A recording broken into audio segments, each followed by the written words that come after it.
Hello and welcome. I'm Jono Hayes and you're watching W News Extra, broadcasting live from the Arabiya studios. And these are our top stories. Xi Jinping showcases China's military might in a grand parade attended by Putin and Kim Jong as Trump accuses the three leaders of conspiring against the United States.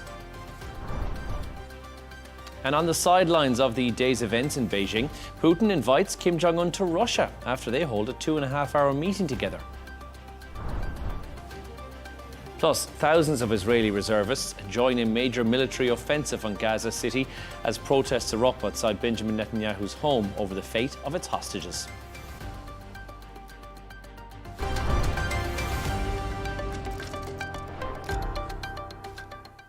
Chinese leader Xi Jinping has hailed his country's unstoppable rise as he showcased its military might in a grand parade marking the 80th anniversary of the end of World War II. Now, in a speech, he also said that the world faces a choice between peace and war.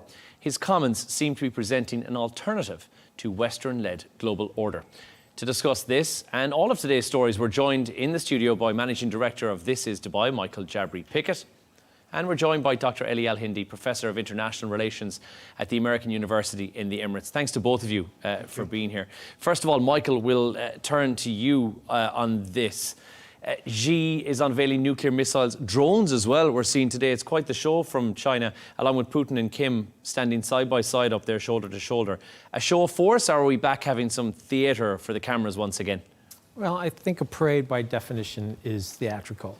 And I think it was a little bit of both. You know, the other day I spoke about this being a bit of a performance for an audience of one, Donald Trump. And today I think there was a little bit more of that. And I think they got under his skin because he did respond on social media.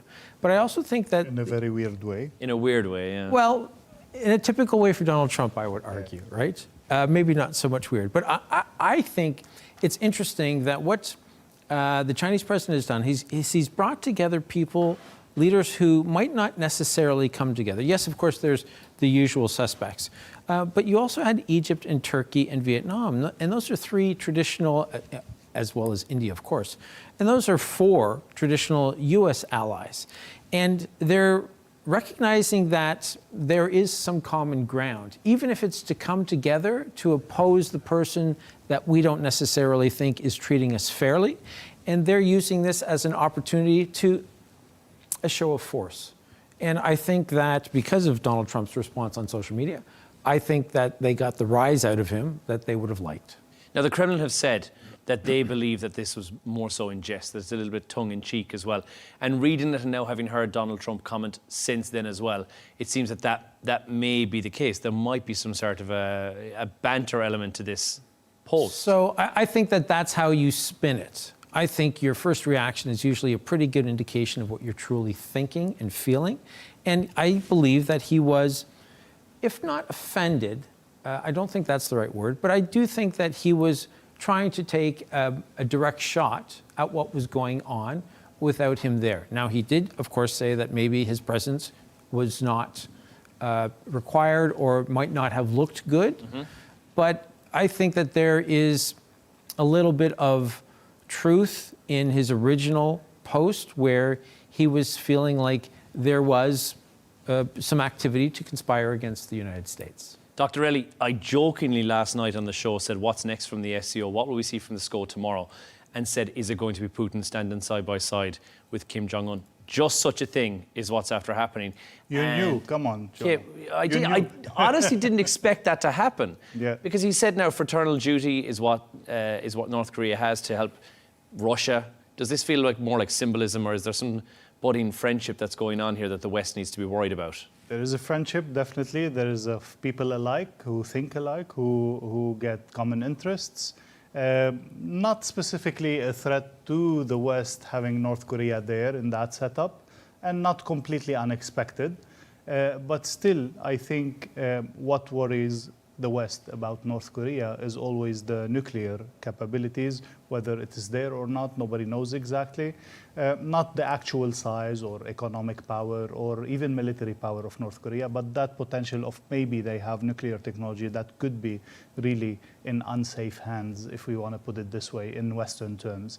But on the other hand, we've seen both Russia and China very, very hesitant to share nuclear knowledge, even with countries like Iran, even with other countries who are maybe closer to them or maybe more in control of how would they use this or so or not. Definitely, there's something that is growing in that area of the world. Definitely, the alternative of a US-led economic world system is changing and is growing, and this is exactly what worries the West, both the US and Europe, I assume. You know, I also think that this is a perfect demonstration of the failure of American diplomacy at this moment in time. And it's not because you have the bro romances going on. I think it's more about the one-on-one meetings that did take place. Mm-hmm. And an event like this is an opportunity for people who might not be like-minded to come together, have a conversation, to find out if there is common ground. And I think this is where Donald Trump has failed the Western foreign policy agenda, where he does not necessarily see these opportunities to think long-term. You know, there's more about his approach is usually transactional. And when you see Modi, Prime Minister Modi, and Vladimir Putin together in his car for 45 minutes, mm-hmm. That's a missed opportunity for America, and that's a win for Vladimir Putin. A lot of ifs and buts, because these are obviously a lot of powers who have come together here. And like you mentioned, we don't know, Dr. Ali, what we have in capability in terms of North Korea. We don't really know what we have in terms of capability when it comes to Russia or China either. And now if all of these powers get together, surely that's a force to be reckoned with, if there is the beginning of this kind of almost a BRICS type get together. Definitely. Let's keep the two things apart. Uniting against a US-led system to create an alternative system is in the interest of almost every strong state around the world. Even countries like Gulf countries that have joined the BRICS, even like Brazil, like South Africa, this is definitely, there's a lot of countries around the world that feel that this alternative system needs to be created to be liberated from the dollarization, from the whole system. This is on one thing, and having a military alliance that could become, you know, the world next superpower, I don't think we are there. I don't think we can be there because these countries have too much problems with each other. They don't trust each other. They cannot possibly work together on a long-term strategic alliance, militarily speaking at least. And I don't think that they share the same vision, even in terms of economy and in terms of world governance in that sense. Well, it's gotten Trump to pay attention because we've heard in the last couple of hours that he said he will speak to Putin in the coming hours is how soon he said this. So obviously it has caused a bit of a stir in Washington and in the Trump administration. He felt left out, maybe. Maybe so. And I'm going to use an analogy that maybe not all the kids will get. There was a famous actor in the 1950s in the States, James Dean. And when he died, there's a lot of people who look back on that time and say, not only did we lose James Dean, but we also lost Marlon Brando. Now, these were the two people who were competing for a lot of the same roles. And the thinking was that when James Dean died, Marlon Brando lost interest because his main competitor was gone. So now I think there almost needs to be, if there's the US, there needs to be the opposite and equal, right? And that's what President Xi is proposing. That would start to maybe balance the scales for a lot of countries that might not necessarily be aligned with the US.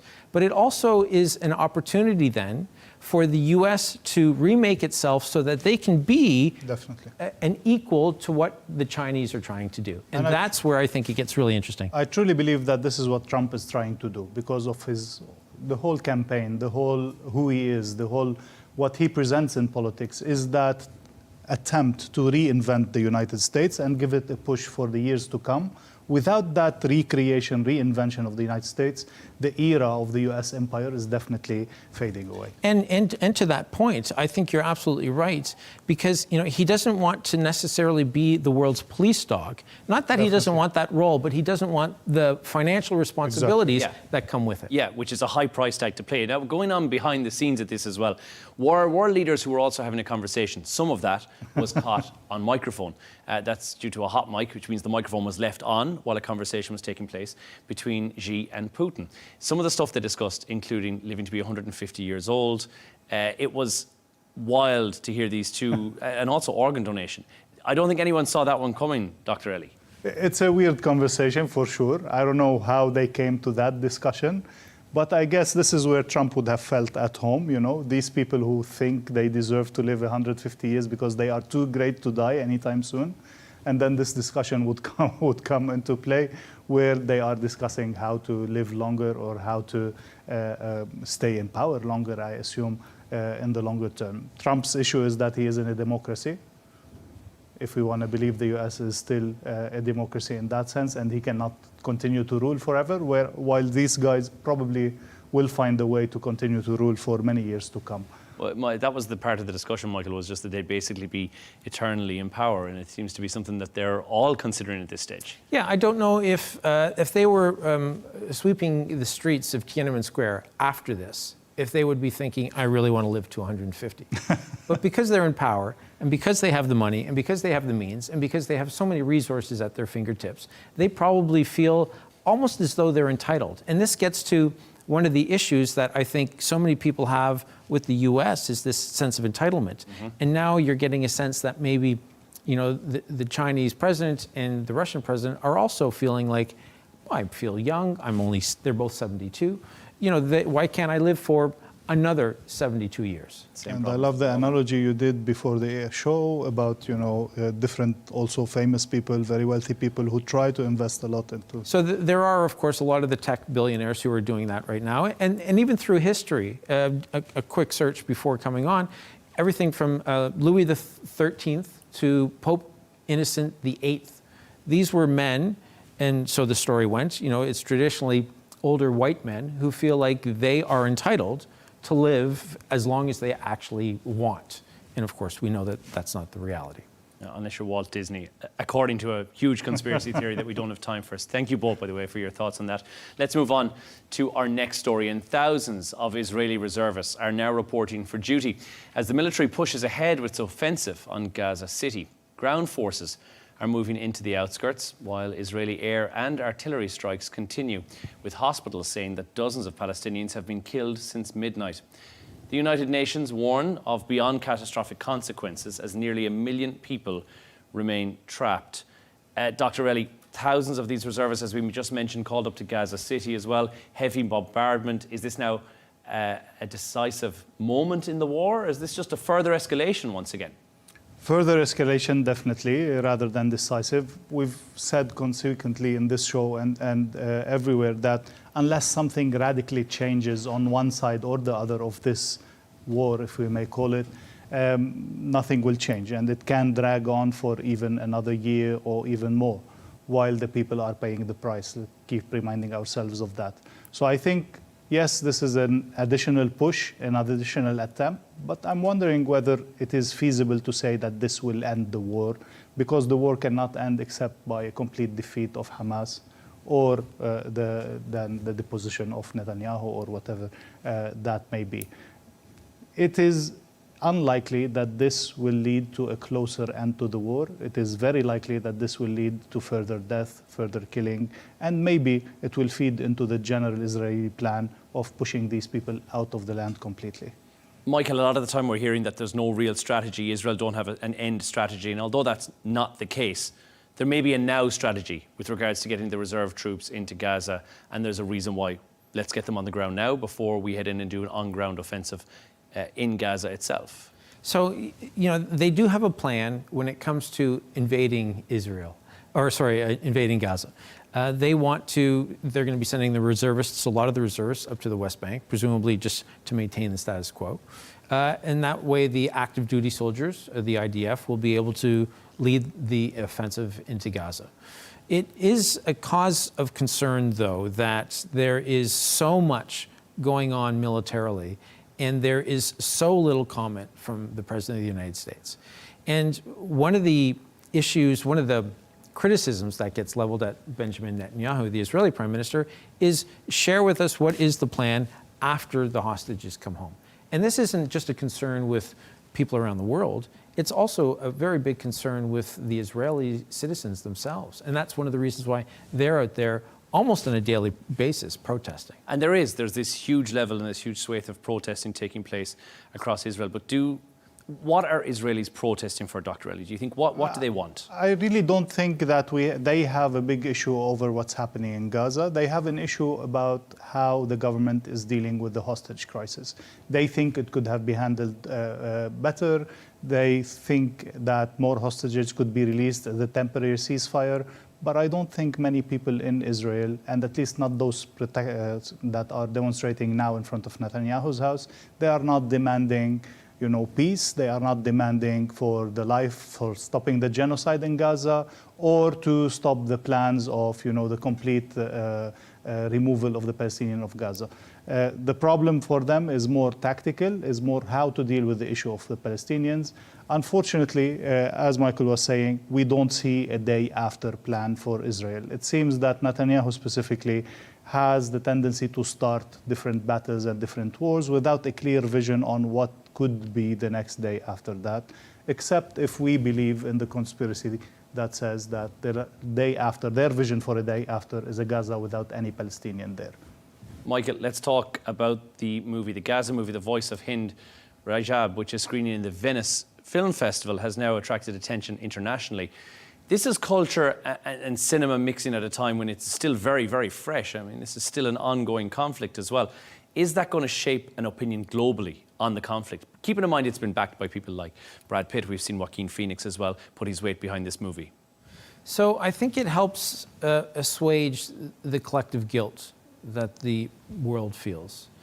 And you can watch something that, such as that film and feel like maybe you're better informed and that maybe you can sympathize a little bit, more so with the Palestinians. That's good. And maybe you will actually start to follow certain key Palestinian figures on social media. I think, unfortunately, art, and I'm a big fan of art and a big believer in what art can do, but art usually will capture a moment in time after the fact. And the example I'll use is, I don't know that there was a lot of great art that was being created in the early 1940s in Germany about the killing of Jews by the Nazis. Here you have a moment that is being captured while, as you said, the conflict is still fresh and still ongoing. But what art usually does is it looks back and it explains or justifies or puts into context what happened. And another example, there's a film called Nuremberg that stars Russell Crowe and Rami Malek that's going to be released in November. And that's about the city in Germany where the Nazi war trials. Upper figures, thank you, leadership figures, were tried. And that is now 80 years after the end of the war. And that, I think, will be an incredibly illuminating a bit of cinema for people who might not know all the figures. So art can explain what's happened, but I don't know that a film right now is going to do a very good job of telling the public what we already know, because we've been watching it on our phones for 23 months. And also what we don't know, I guess, 80 years since Nuremberg trials took place, you'll now know that there's a lot of information that we are aware of that we wouldn't have been aware of even 20, 30 years ago. But now everything's kind of been brought to light. So I guess it's difficult, Dr. Elie, to try and do a movie about something while it's still going on and we don't really know all the facts and ins and outs. Definitely, there's a lot that's still yet to be discovered with maybe, the opening of files or declassification of things later on, if that actually happens in a state like Israel. But then again, we have to ask ourselves, this makes you feel more sentimental about what's happening. Maybe you know a bit more, maybe you get to follow some people, but are you actually changing anything? The whole discussion we've been having with Michael, will this actually lead to enough pressure on Israel to actually change something on the ground? So far, we're seeing just a general mood swing, but not enough to make a change of policies. Michael, Dr. Elie, thank you both for your thoughts on that. Let's move on to our next story. We're moving to Washington for this, where Epstein victims and lawmakers have held a press conference demanding the full release of all the files in relation to the case. This comes after a House panel published more than 33,000 pages of Epstein documents earlier today. That includes things like flight logs, court findings and jail footage as well. But lawmakers say that while the files do add some detail, there's key information, like that client list, that remains missing. Michael, we'll turn to you on this first of all. It's finally the day that we've been talking about all summer long. We're back in session once again, and now the Epstein files have been released, but it's still not enough. Very little information that we didn't know already has been brought to light. Yeah, I saw one article that said that by their estimate, probably 97% of what was released today was already public. Okay. So the 3% is not that illuminating. I'll watch a lot of news programs and podcasts on YouTube. Everything from Joe Rogan to CNN, from Fox News to NPR. And I like to read the comments because I think people are incredibly smart. And every 8th comment you'll see, no matter the platform or the channel, will be release the Epstein files. And there is a legitimate growing concern, and the Democrats, to their credit, have recognized that this is, and they did before the summer recess, that this is a political issue. And what they can do is they can put the pressure on the Trump administration to release the information. And for whatever reason, it still boggles the mind a little bit that it doesn't make sense that if you're going to go to this length to release all the information that you think is relevant, that you're still holding back. It always comes back to that one question for me: why not release everything? Now, we know that some of it is because the victims need to be protected. You can redact that. You can redact names and ages and identifiers. But release everything else. And so if that's the case, why wouldn't they want to do it? And the question is because of names that might be in there. The fear, I believe, on the Trump administration's part, is that Donald Trump is listed there, not necessarily as a client, but he's listed there as maybe somebody who is just part of the Epstein files. And that would not look good for him. And I think that that's what is delaying it. But I also think because they're delaying it, this is an issue that is just not going to go away. However, that is speculation. And Dr. Elie, to you on this one, the missing client list may not be missing. There may not be a client list. One may not actually exist. But I guess the conspiracy theory has been kept alive by the fact that we feel that all the documents have not been released. Definitely. There's, again, too many questions and very little answers. Is there such a list or just some record somewhere? Some people say the list did not exist in the first place. The other question is why this change of heart by Trump, since he was so adamant of releasing the list before or during the campaign, and now all of a sudden that change of heart.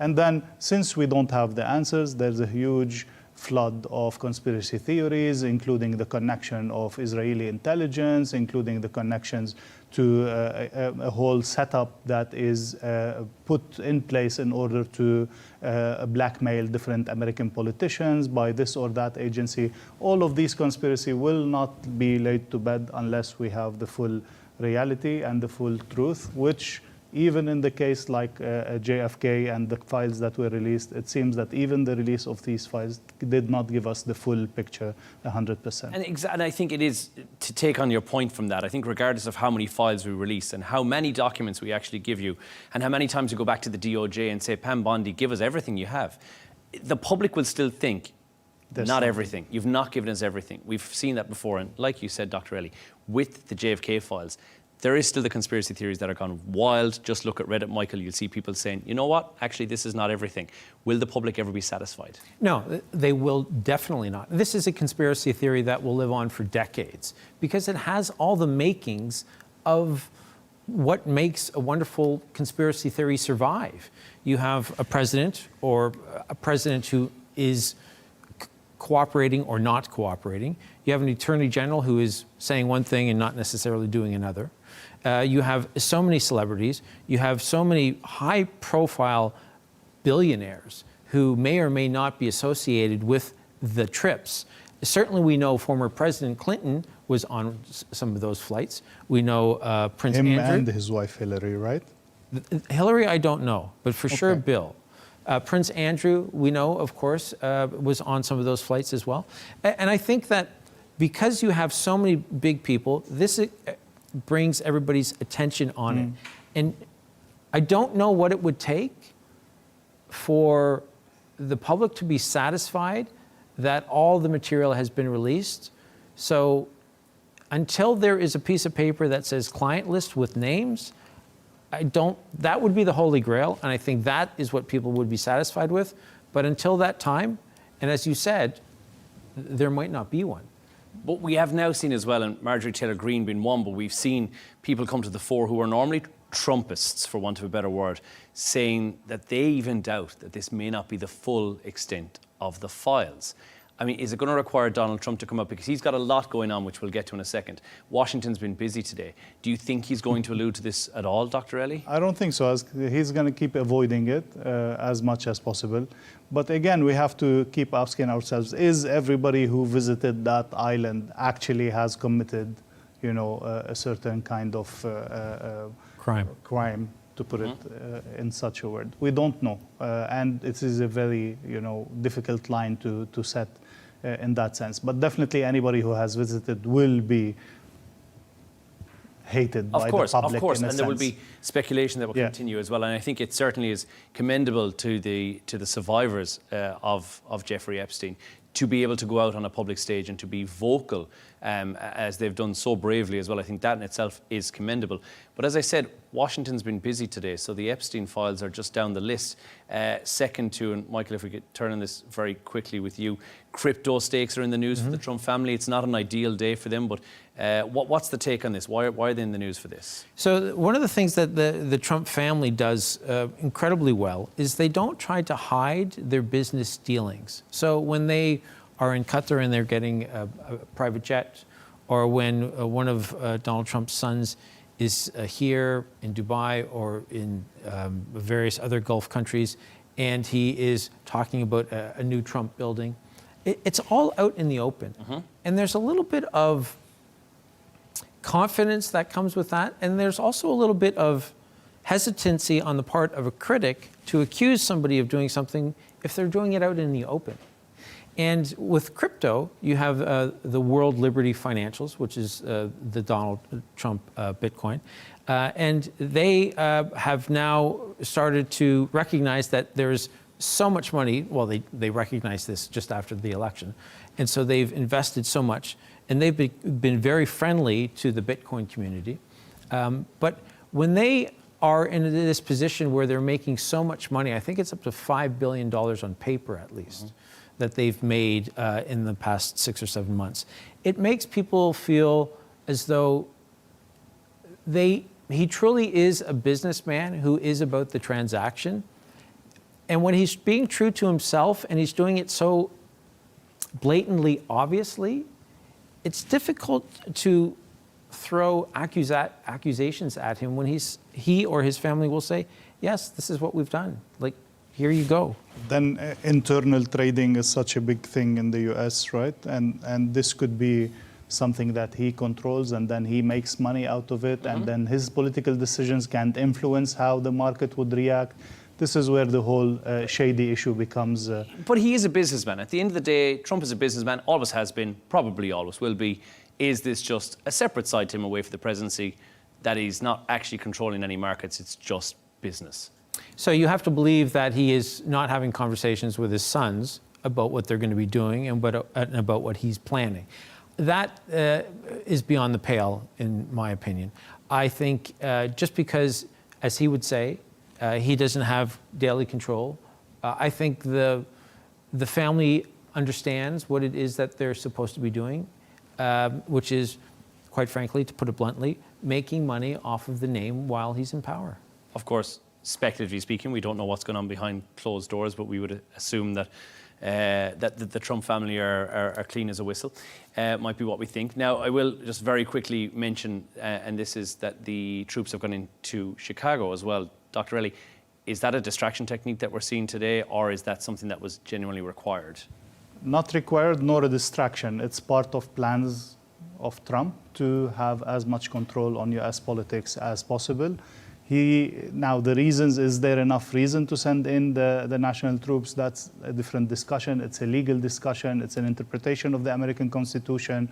It is definitely unusual, but not completely unexpected. He said he will do it. He did it in Washington. He did it in LA.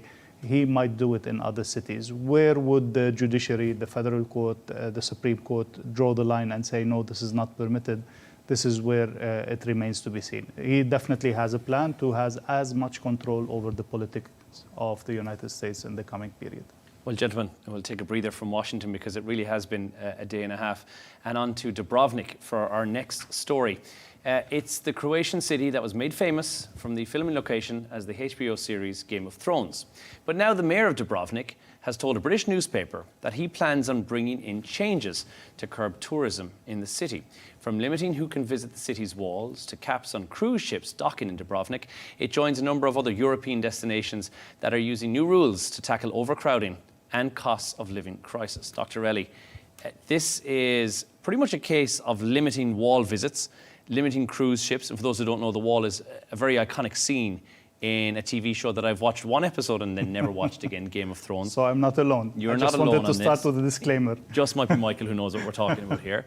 But it's a bit of a global move that we're seeing here towards tourism limitations. Not unique, but certainly one that Europe now seem to be jumping on board with. That's true. When things become too touristic, when the people of a certain city feel that tourists are abusing their city, are not respecting their city, their way of life, their culture, etc., and maybe also when tourists are coming to the wrong reasons to that place, to see a wall that is part of a show, they don't know what was that wall about, why was it built, what's its history, etc.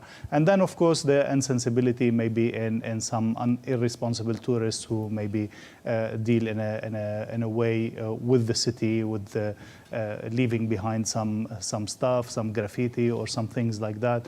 This will definitely make the people of the city wanting to protect their well-being, if I may say. And the question becomes, are you losing the money, or do you want to keep the money even if it's going to take its toll on your city? And where do you draw the line? Definitely more cities, those who became very touristic in few places in Europe, have said, no, enough is enough.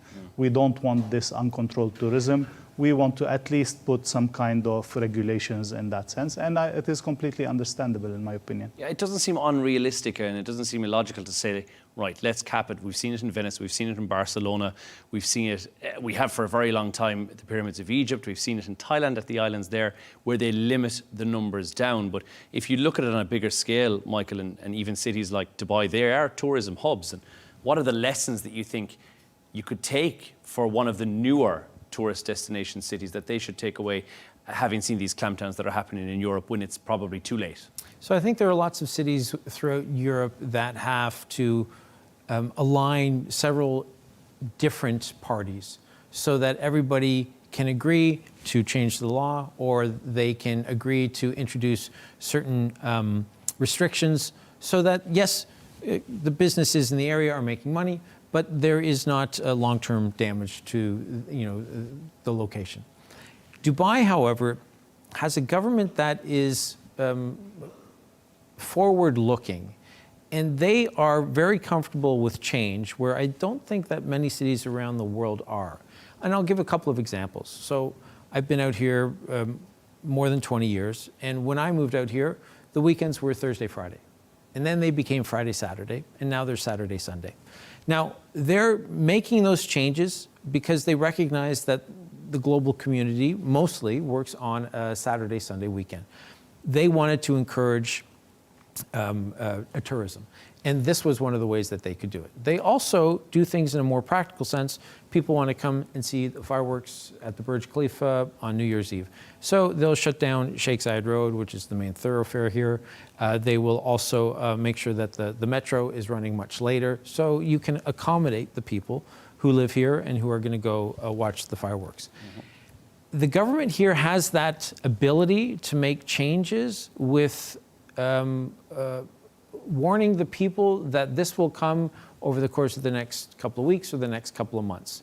That's the reality that Dubai offers, where they can see something, they can listen to what people are saying, and then they can make a change. And it's one of the ways in which Dubai has been successful. In European cities, I think they still struggle a little bit, wanting to make sure that they're doing everything right and that they have everybody on board before they go ahead and make a decision. Sometimes at the detriment of tourism, as we've seen. Well, thank you both for your thoughts on that one. We want to move on to that part of the show where we get both Michael and Dr. Elie's quirkier stories from the day. Michael, to you first. There's an LA grocery store that's now going to New York, but it's not going to be free to get into it, which seems like an alien concept to me. So there's this incredibly expensive, very posh grocery store that's quite popular in LA called Erewhon. And you can get Halle Bieber's smoothies there, for instance, and they are only $20. For one? For one. So what's happening now is it is going to be a part of a members-only paddle club in the West Village in New York. And for a mere $36,000 and then $7,000 annual fee, you will be able to get your smoothie in person. This is a big deal for those people who are 100% of that world. It's also a really good story to tell you that there are some people who just have way too much money.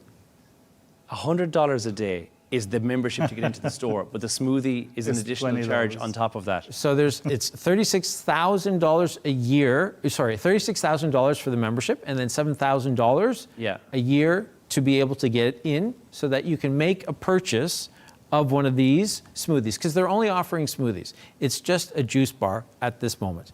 Now, the other interesting thing to consider is that what they will be doing is making sure that you can only buy it in person, but there is a workaround where you will be able to, for instance, through Uber Eats, order one of these yourself and not have to pay any of those fees. Why would you do that? It's just a smoothie, right? Because you're paying the $36,000 to be in that place with all these people, with all that. Yes, and you're only around the other people that can afford that same sort of thing. So having the smoothie at home will not do that. Yes, so you're drinking the smoothie with like-minded people who have similar bank accounts. I think I'd prefer like-funded people, not like-minded people. But the cash would probably be a lot better. Dr. Elie, yours is to the Polish CEO. Now we know his position, who snatched a young tennis souvenir from the fan at the US Open. He's apologized for this now. Yes, but unfortunately, it's a typical case of how people could feel entitled, how people could be disregarding of what's happening around them. That CEO of the Dubrovnik company, he is a Polish CEO, he's a famous, very rich CEO, happened to, as we can see in the video, just snitch the cap of the tennis player Kamil Majchak and just take it from in front of the young person who was hoping that he would get it. And then he completely disregarded his plea and is crying. Eventually, the guy realized what happened because it was caught on camera, because it became viral. So he actually apologized, tried to compensate for the families, visited them, gave them some gifts, and took some pictures with them just to clean his image again.